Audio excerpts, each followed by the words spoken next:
Hi, my name is Mohammed Khan, and you're listening to or you're watching my blog. And this is part of the Unemployed GM Podcast Network, which currently doesn't exist, but over time it will. I wanted to take this opportunity to talk about bowling coaches. Recently, Pakistan hired Morne Morkel, a former South African fast bowler, one of the great fast bowlers of South African cricket. People forget how good Morning Markle was. He was a phenomenal bowler in all three formats, and it's good to see someone like him in the coaching ranks now, and sharing his experience and expertise in the area. Along with Morning Morkel, Pakistan hired Mickey Arthur as a consultant, Andrew Puttock as a batting coach, and then Grant Bradburn as a fielding coach. Andrew Puttock is a batsman, opening batsman from South Africa as well. So it's a real, big South African contingent here, and very underrated. Probably should have played a lot more for South Africa. If not for the very selection issues in South African cricket, but he was a really, really good batsman. At a time when South Africa had many of them, but probably should have played more. So I'm interested to see him more because I don't know enough about him as a coach to give an opinion. But what I really wanted to talk about was the idea of hiring a bowling coach. Um, there are a lot of things that we do in cricket because we have to do them. If you go to a league, I remember when I was in CPL, there was a manual in terms of what was required, and I personally didn't want to stick by that manual because I didn't think it made any sense. But for example, like you have to hire a batting coach, you have to hire a bowling coach, and while in theory it made sense, in practice and in reality, in terms of what is required in the T20 game, and it didn't make a lot of sense.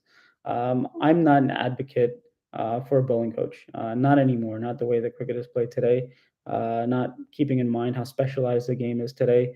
I am not a proponent of uh, a bowling coach. I believe that in cricket we should have a batting coordinator and a bowling coordinator, and you can call, and this idea isn't something that I've created on my own. This comes from the NFL, right? The NFL is a highly specialized sport.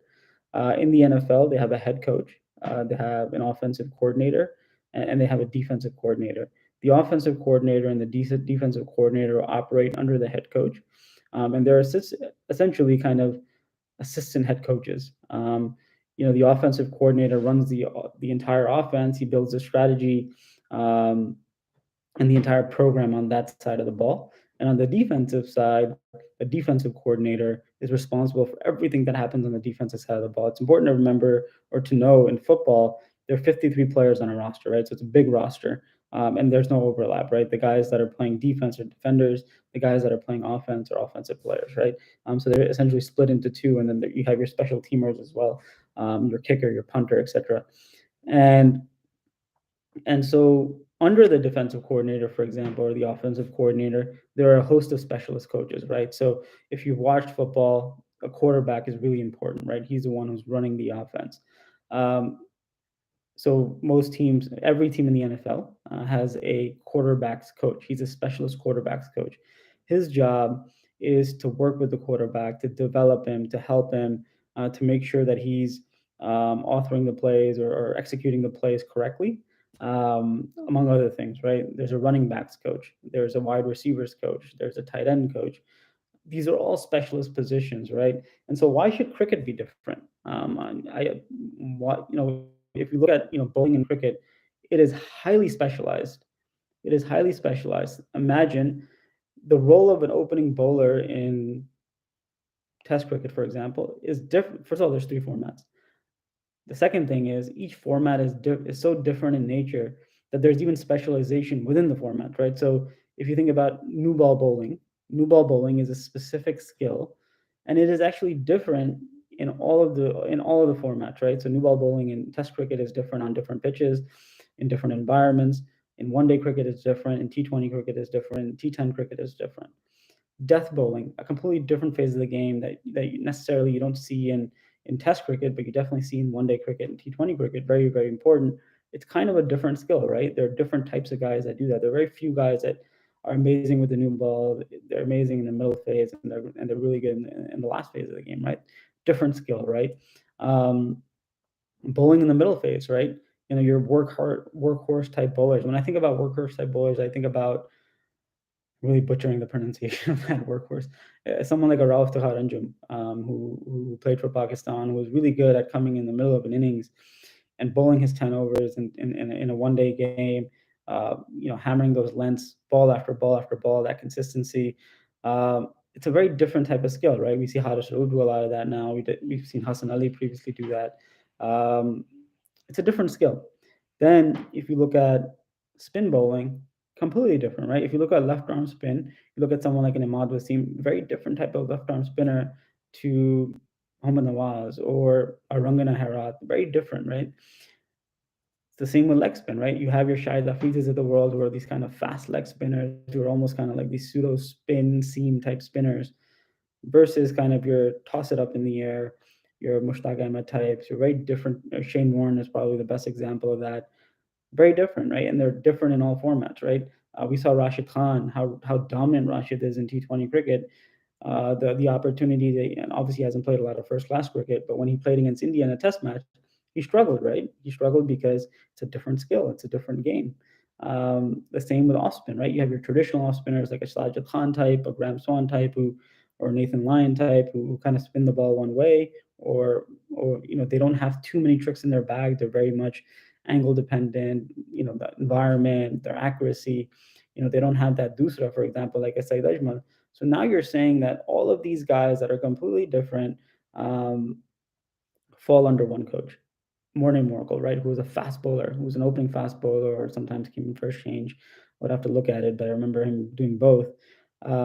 He is now responsible for developing these guys, for developing the strategy in each game, for defending, for creating a philosophy, and what it tells me is that cricket, if it is evolving, it's evolving very, very, very slowly. And the trouble is that there's not a lot of really great options out there, right? And this is not really about Morning Markle. He might go on to be a great coach. I want to share a quote uh, by Sean Tate. Now, I think some of what Sean Tate is saying, I agree with, but the general idea of what he's doing is essentially, it feels like it comes off as he's essentially a babysitter. He's a listener. He's a psychologist, and that's one element of a bowling coach's job or a defensive coordinator job. You have to be able to manage. You have to be able to understand the players. You have to be able to create a really good environment. And so obviously Sean Tate did that. But there's all these other parts of the game too, right? How do you develop? How do you develop a bowler, right? What should practice look like? What should the run up to a game look like? What should that structure be for each player? When a player's in his off season, what should his day to day routine look like? What are the things that he should be working on? What are the skills that he should be developing? What are some of the technical things that players should be working on? There's a whole lot of things out there that these guys should be doing that I think that they're not doing, right? Because I've had experiences with some bowling coaches, and it's quite basic in my opinion. It's very basic. And so let me share this quote that Sean Tate shared recently in an interview with Daniel Rasul, a very excellent interview by Daniel. Um, and some of these things, again, as I said, are good things, and other things I would say are quite questionable, right? And he goes on to say, I'm not going to put myself in his category, and he's talking about Alan Donald, but that's a similar approach, I guess, to what I have. I'm big on relationships with the guys, really important, but also giving them their space. I'm not hugely technical unless I really see something that is worth talking about, and then I'll have a conversation with the player if the technical side of things needs to go further. But I'm certainly not going to try and change people. I'm not a by the book coach. Now, there's another element to that. Let me just stop there. Anwar Ali is a great example of that, and we covered this briefly on a post match with Grassroots Cricket and Mohammad Wasim, and how Anwar Ali was going to be this really amazing swing bowler who's going to completely change Pakistan cricket based on some of the things that he did at under 19 level for Pakistan. And the bowler that we saw in the under 19 World Cup for Pakistan never materialized. He got injured. He worked with Akib Javed. Um, no one really has the details to what happened. I think his action was changed a little bit, which is what we hear. Akib Javed can obviously, I suspect he responded to this. He's not one to kind of mince any words. But Anwar Ali essentially went from being this kind of new ball bowler with this immense ability to swing the ball to being this guy who could. I don't think I've ever seen him swing the ball, and I've watched a lot of domestic cricket. Anyways, Sean Tate goes on to say a lot of it goes on feel, right? And feel's a part of this, right? You have to have good instincts as a coach, as a player. He goes on to say a lot of it goes on field learning about the player. I think if you use your ears more than your mouth as a coach and listen to the players, that serves you well. Fair point. I agree with that. I've learned more about the modern day cricketer by listening to them. Agree with that. The technical stuff is there, but I'm not an overly technical coach. I'm not huge on analytics, but it's there and you've got to use some of it. But I'm big on feel, mindset, and relationship. So while I think what I like about what Sean said is that there's a lot of transparency. What he said, right? He's telling you exactly who he is. Now it's up to us, or it's up to the cricket boards or the franchises to then think about what should be the job of a bowling coach, right? And so for me, I'm not working in cricket right now, but if I were to come back and work in cricket, the first thing that I would do is I would probably write down or make a document, a research paper on what should be the role of a bowling coach? What should be his or her job description? How should they operate? What should be their workflow? To me, the best workflow is that of a defensive coordinator. One of the things that you hear a lot when you're watching cricket is when things go well, you'll hear a player come at the end of the game and he'll be with Simon Dewell or Ian Bishop or whoever, and they'll say, "Hey, our plan was, our strategy was to take early wickets." When has that not been a strat? That's not a strategy, right? That's an outcome, right? The outcome of taking early wickets, yes, very, very important, right? If you can take early wickets in the test match or one day match or T20 match, it breaks the opposition and it puts you in front. It has a team ever not tried to do that? Has a team ever gone into a game and said, "Hey, we're not trying to take wickets up front, right? We're that's not our strategy." So that's the thing, right? Because cricket is not generally, I would say, a meritocracy. You have people in the game that, by all means, are great guys, but the game or the language in the game hasn't evolved, right? So what is an outcome we're actually selling as a strategy, and fans are buying it. That's the scary part, right? Fans are actually buying that. They're actually saying, yeah, yeah, our strategy was to take over early wickets, and we did. That's not a strategy. That's an outcome, right? How do you take early wickets, right? How should you be constructing the first over of an innings against Rohit Sharma? How on a dead wicket, right? If there's a wicket and the projected score is 400 runs, how should you be going about bowling that first over, that second over, that third over, that fourth over against Rohit, against Shikhar Dhawan, against Prithvi Shaw, against Steve Smith, against Aaron Finch is retired, but whomever? How do you do that? How do you do that? What's the procedure for that? How do we prepare for that? What are the deliveries that, for example, Shaheen Shah has at his disposal to operate at a high level in every format, in all conditions, against every opponent, right? We know that Shaheen has pace. We know that Shaheen can bring that ball into a right-hander, and he's devastating. What else does he have, right? What should be the first delivery that he bowls in a T20 match or one day match? What about the second delivery? What about the third delivery? What if he gets hit for a four on the third delivery? Should he bowl the same one in the fourth one, or the fifth one, the sixth one? When should he bowl a bouncer? Where should he bowl a bouncer? What are the many types of bouncers that exist? When can you bowl them? When should you bowl them? On what types of pitches should you bowl them? That is what the job of a bowling coach should be. The bowling coach should not be necessarily the best mate of your bowlers, right? His job is not just to be a friend. His job is far more deeper than that, and we need to begin as fans of the game. We need to begin thinking about the game more deeply. We need to demand more from our franchises, from our boards, from the people that are front and center making these decisions. And until we do that, we're gonna get these kind of we're gonna basically be stuck in inertia, right? And so at the end of the game, when your team goes to 400 runs or 500 runs or 300 runs or whatever, and you're blaming the players, don't blame the players, right? The players are not put in a position to be successful. The players are asked to do things that they're not good at because the people that are above them, the coaches, a lot of times the captains, they're not actually qualified to actually put those players in those good positions, right? They're actually putting the players in a position to fail. or a position where they're unlikely to succeed, right? Because sometimes you can succeed without being put in that position, right? If you look at the history, for example, of Pakistan cricket, Pakistan's won three major international trophies. None of those trophies are the result of competent governance from the PCB, right? Good hires. It's not because of that, right?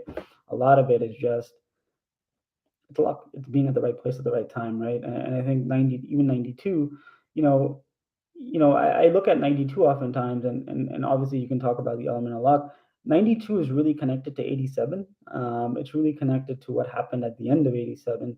And I think that leads to 92, right? And everything that happened in between. And really kind of I always say this, it really comes down to the will of two great players, right? Two great players, Imran Khan and excuse me, Javed Milad. They had this will. They were on this kind of journey for about 10, 15 years to win a World Cup. They got close. Sometimes they failed miserably. And eventually, in the twilight of their career, specifically Imran, because Almeida played a little bit after that, he was captain as well. Uh, they won a World Cup. It was more about resolve. It was more about experience. It was more about their greatness, right? That helped Pakistan win that World Cup, and their ability to kind of um, let the younger players fulfill their talent. So it's well documented, for example, that Inzamam, he was really picked on talent, didn't really perform too much before the World Cup, didn't really perform much in the World Cup until the end, right? But it was a captain who believed in him, who encouraged him, who fostered that environment for him to succeed, which is why Inzamam, Akib Javed, Mushtaq Ahmed, Wasim Akram, and all these guys really became, the types of players that they became. Um, but for the most part, you would say within that tournament, there was rain. Something else happens. This team lost, right? What happened to South Africa, et cetera, et cetera. So how do we remove that, right? How do we take luck out of the game? Well, you take luck out of the game by developing process, right? By developing rules, by thinking deeply about topics, right? You want to think deeply about what is a bowling coach? What should his job be? How should he be doing his job? What should be his KPIs, right? These are all things that we need to talk about, think about deeply. And I'm not saying that I have all the answers. What I am saying is that the way that we're doing it now is not correct. The way that we're doing it now is quite basic. We need to evolve. We need to get better. And the teams and the boards and the franchises that make these changes first or acclimatize. Wait, am I saying that right? I'm not saying that right. But adjust quicker than the others are going to be successful, right? They're the ones that are going to have a competitive advantage. But it's really important that the smaller teams, right? They're the ones that you want to take heed faster, right? Because um, for them, they don't have, for example, the advantages of Australia and England and India, the financial advantages that they have. And so, I just wanted to kind of briefly talk about this subject. If anyone has any feedback, any ideas, if anyone thinks that I'm completely wrong, please share those comments. I'm going to talk more about this over time. For example, a fielding coach. What should the fielding coach's job be, right? Apart from giving, conducting drills is not enough, right? That should be like 5% of his job or 10% of his job, right? There has to be more to his job than that, right? And so, I think again, we'd love to hear from anyone out there who has an opportunity to listen to this, what they think, and happy to kind of continue to think about this and continue to develop and evolve my opinion over time and develop a narrative around this that is more useful for the game. Thank you very much.